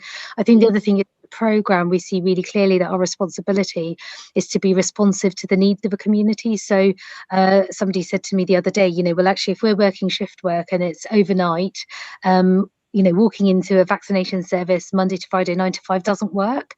So what we need to do is create opportunities for the vaccine to go to people so that you can do your job, so you can take up the vaccine, not just with confidence and ease, but it's actually right there where you need to have it. So it might be that you're in the gig economy. It might be that actually your working patterns are different. And so what we're trying to do, and particularly as we go towards cohort 10, which is a younger cohort, and as many of you will be aware, with a different set of drivers and motivations, and added to that, restrictions will be lifting. It will become sunnier, better weather.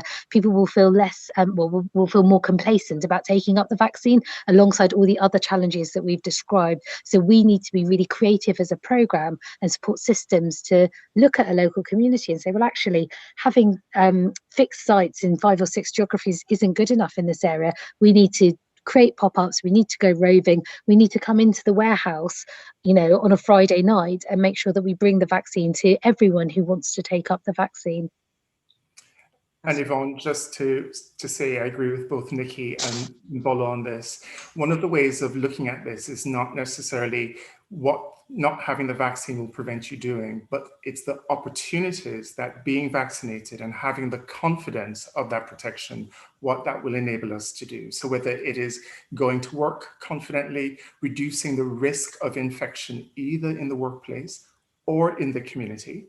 And as we proceed along the roadmap and begin to reopen our communities and society, to be able to engage with a bit more confidence than we have been able to in the past year. So reviewing it in terms of the power of the vaccination, both to protect our health, to protect those around us, and to allow us to re-engage with much more confidence than we've had in the past, I think is also going to be important as well. No, thank you for those responses. I think really and truly those messages need to be pushed out there, because we're hearing the opposite, which is, you know, no jab, no job. It needs to be switched on its head. So thank you for that. David, Sure. have you got another question? Because I have actually a message for Minister Zahawi. Minister, I mean, some of the points are coming in. They're saying that actually this mistrust is just a reflection of the lack of trust that many Black, Asian, minority ethnic people have in general in relation to society and to government. And in terms of the messaging around this, shouldn't that be reflected by government resourcing Black, minority ethnic organizations to actually get that messaging out? And it seems to many that that's not happening. So you might put forward the whole piece around the facts. These are the facts, but it's not being felt. And this is a state of an emergency. And should not the government be actually resourcing Black, Asian, minority ethnic organizations, just like we're doing here, to actually get that message across? Absolutely right. And just like we're doing here, I hope, you know, we're doing some good in getting that message out. What Dr. Bowler just spoke about was so powerful, better than any politician can ever deliver. And it's that sort of message that we need to make sure is the one that we get out to communities.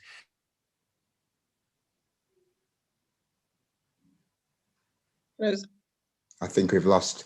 I think Professor Fenton, because I know that you've spoken in other settings about this very issue in terms of getting that messaging out and the best ways of doing that. And so in your professional opinion, how important do you think that is? It's incredibly important. And I think one of the things we are learning as we embark on this journey on vaccination together with communities is that from some communities, this is the first time that the health and care system has been sitting down, listening to concerns, responding to concerns. And I hope that one of the legacies, one of the positive legacies of the pandemic will be the fact that we are now listening to and engaging with communities in a much more deeper way than we've ever done. And I hope that this is laying the foundation, not just for the COVID vaccine, but as we emerge from the second wave of the pandemic, to help us to deal with some of the other wicked issues that our communities face. So whether it is mental ill health, or some mental health issues that we're grappling with, whether it's other concerns about our physical health and well-being, or whether it's even jobs and education, we have got to begin that process of deeper engagement with our communities moving forward. And we're learning lessons now that I think will be critical for us moving forward. Okay, thank you. Yvonne, anything else coming in your side? Yeah, the questions are quite interesting, and I think that it's there's one here, and I think we've lost the minister, but other people can answer this. It's about the reason why, if we know that so many people are affected, people of colour have been affected by the COVID-19, why was it that we were not prioritised in the rollout? So that's one of the questions, and I don't know who can take that. I think the minister's just returned. I think the minister's just returned just on time. I don't know whether or not he heard that question. No, you might want to repeat it again if you. Okay, so basically the question is about the rollout, and if we know that people are from Asian and Black and ethnic minority backgrounds are disproportionately affected by the virus, why were they not prioritised with the vaccine rollout, was the question. We can't hear you. Can you hear me now? That's better. That's better. I'm having a bad hair day. I've got no hair left. The technology is letting me down, but I'm determined to get back on. I wasn't going to just leave you with those. I don't know where I cut off, but I was saying we've got community champions, £23 million going into identifying community champions. We've got another pot from the NHS, which is about 4.3 million, that is allowing us to be able to do these pop-ups in churches. And I was at Jesus House the other day in Brent Mosque, where I was after iftar in Ramadan next month as well, a vaccination pop-up. So after people have had their iftar in the mosque, they can have their vaccination as well done. But on the question that I think I've just heard, which is around the impact of the virus on our communities, and I speak as you know, someone originally from the Middle East, as is my wife, as you know, lots of people on this call here tonight, as well as Black and Afro-Caribbean communities. The Joint Committee on Vaccination and Immunization, we set them the question to say, look, who should we prioritize? How should we prioritize when we start this massive deployment that I spoke about earlier? And they looked at everything from obviously ethnicity to profession, i.e. does your job put you closer to the virus because of your social interactions, teachers, police officers, and so on. And they came down very clearly on the age criteria, so the 1 to 9 criteria. But within that, and I think Nikki can speak to this, and we had a session this morning with the Metro mayors, with Sadiq and Andy Burnham and all the 9 Metro mayors, where they were really praising the work of the NHS on Q-COVID, which actually has brought in a whole cohort of people based on a number of factors, including age, but also ethnicity and deprivation, into cohort 6, massive cohort, about 7 million people approximately in that cohort. And of course, cohort 4, which is the clinically extremely vulnerable. And then of course, anyone over the age of 50. So the JCVI looked at this and they came down very clearly on the side of the 1 to 9, which is age-based, which is 16 to 64-year-olds with underlying health conditions, plus. Oh no, I think we've lost him again. But I think we got the point really, which is an interim report on this. But again, they want to go down by age, but slightly wider bands. So the under 40s will be by 10-year bands. No, thank you for that. We lost you halfway through, but I think we really did hear what you were saying. So thank you so much for that, David. Thank you. I suppose more questions are coming in on concerns about European countries, blood clots, and we can't get away from it. And the messaging is going to continue in the press when people leave this room. Dr. Nikki Kanani, what would you say around that whole piece around the vaccine? And there's something about why can't we get a choice of vaccine? So if that is the case with AstraZeneca, why can't we get choice? Is there choice? I know it's strange in a sense, isn't it? Because actually, as we work in the health service, many of us talk about shared decision making and patient choice as being kind of really core tenets of what we do. But actually, we are in a position where we are still guided by supply, actually, relatively supply rationed. And so the government has done an incredible job securing a lot of vaccine. I mean, we're talking about millions and millions of doses, but we can't control when and in what order those vaccines come in. So it's really important that we support individuals, both healthcare professionals giving the vaccine, but also people receiving the vaccine, to feel confident that whichever vaccine they get offered is the right vaccine for them, and we support them to take up whatever vaccine is available. Because actually, and we're finding this a little bit now, if people are anxious about the Oxford AstraZeneca vaccine and say they'll wait, they might end up waiting weeks or months even, and you can't be in that position, because as we've all been saying, the vaccine saves lives, your life, those around you. So it's really important that when you're offered the vaccine, you take it up. So this is not a choice issue. This is how do we support people to feel confident about taking up whichever whichever vaccine they're offered at the time that they're offered it, because actually they're both incredibly powerful and effective vaccines, both incredibly safe vaccines. And it's exactly right that we offer the vaccines as they come into the country, as they're approved and as they're accessible. Okay, thank you very much for that. We're near to the close of this. I'm just going to ask Maurice McLeod, who is from Race on the Agenda, the Chief Executive, just to make a couple of points, Maurice. Then if you could pass back to Yvonne and then myself, and then we'll close down. So thanks very much for all of the questions and contributions so far. So Maurice, just a quick summary, then pass to Yvonne, and then over to me to close. Thank you.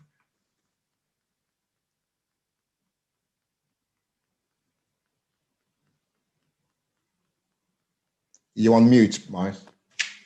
Sorry, I wasn't able to unmute. Hello, everyone. I just want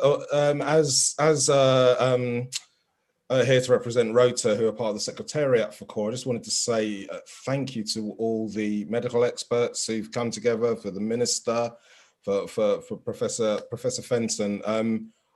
One of the things about our communities, and I say communities, is that when you come from either migrant populations or recently migrant populations, you understand the value of coming together, you understand the value of community, and that's what this is. That's how we have got through COVID, is by looking out for each other, and that's what this event is about. This has been put on by CORE, the Coalition of Race Equality organisations, where various organisations from all across the country have come together and said, we need to do stuff for our communities.